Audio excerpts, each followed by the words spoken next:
Ən çox biz ölüm halları belə deyə yaşandıqda görürük ki, sürücünün burada belə lord ilə desək qurtuluşu olmur da. Yəni ölüm halı varsa, mütləq ki, burada bir cinayət işi açılır və az miqdarda da olsa, hətta bəraəti də olsa bu adama iş kəsilir. Bəzən olur ki, hətta sürücü qarşı tərəfin ailəsini tapır, onunla razılaşır, ailə şikayət eləmir, amma sürücü yenə iş alır.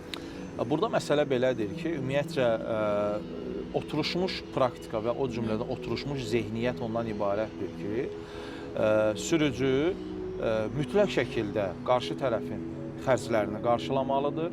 Sürücü mütləq şəkildə dırnaq arasında özünü təqsirli bilməlidir. Bu əslində belə deyil. Məhkəmə avtotexniki ekspertləri yetərincə biliyə malik olmurlar. Bəzən onlar öz ixtisaslarından kənar suallara cavab verirlər. Şəxsin barəsində qanuni qüvvəsini almış məhkəmə qərarı olmadan sən ona təqsirlisən, sən ona cinayətkarsan deyə bilməzsən. Bu da özlüyündə onu ehtiva edir ki, bəzən ibtidai istintaqı aparan orqanın əməkdaşı belə özü bilmədən artıq vətəndaşın təqsirsizlik prezumpsiyası hüququnu pozmuş olur.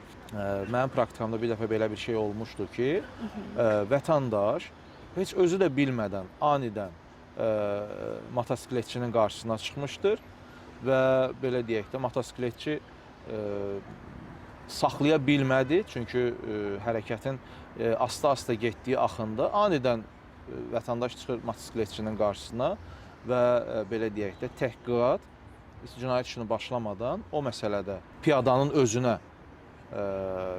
piyada zolağı olmayan yerdən keçdiyinə görə piyadanın özünə inzibati protokol tərtib olundu və sürücü barəsində hər hansı bir araşdırma aparılmadı və bu məsələ piyadanın inzibati tənbih tədbiri ilə əlaqədar olaraq məsələ xitam olundu.